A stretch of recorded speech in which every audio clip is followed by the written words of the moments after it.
नमस्कार मंडळी, माझी तुझी रसोई या कुकिंग चॅनलमध्ये आपलं मनापासून स्वागत। आज आपण करतोय झटपट होणारी मेथीची सुकी भाजी। त्यासाठी आपल्याला इथे शेंगदाणे भाजून घ्यायचे आहेत। मी इथे एक छोटी वाटी शेंगदाणे खरपूस भाजून घेतले आहेत। आता कढईमध्ये तेल गरम करून आपल्याला त्यामध्ये बारीक चिरून घेतलेला कांदा घालायचा आहे। इथे मी 2 मीडियम साईजचे कांदे घेतले होते। त्यानंतर मसाल्यासाठी 5 ते 7 हिरव्या मिरच्या, लसूण, चिमूटभर जिरे आणि भाजलेले शेंगदाणे आपल्याला थोडे जाडसर वाटून घ्यायचा आहे। कांदा व्यवस्थित परतून झाल्यानंतर इथे एक छोटा टोमॅटो मी बारीक कट करून कांद्यामध्ये घातला आहे। टोमॅटो टाकल्यानंतर आपल्याला त्यावर थोडंसं मीठ घालायचं आहे, म्हणजे टोमॅटो आपला व्यवस्थित परतला जाईल। नंतर आपण जे वाटण करून घेतलं होतं ते वाटण आपल्याला यात घालून सर्व मिक्स करून घ्यायचंय।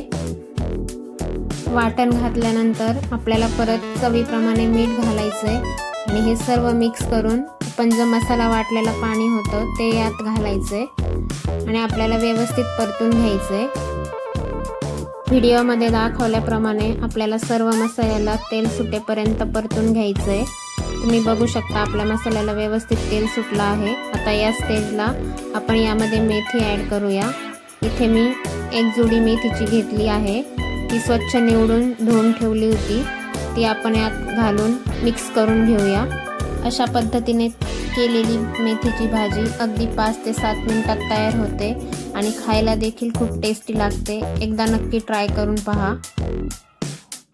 ही भाजी भाकरी, चपाती आणि वरण भाताबरोबर खूप चवदार लागते।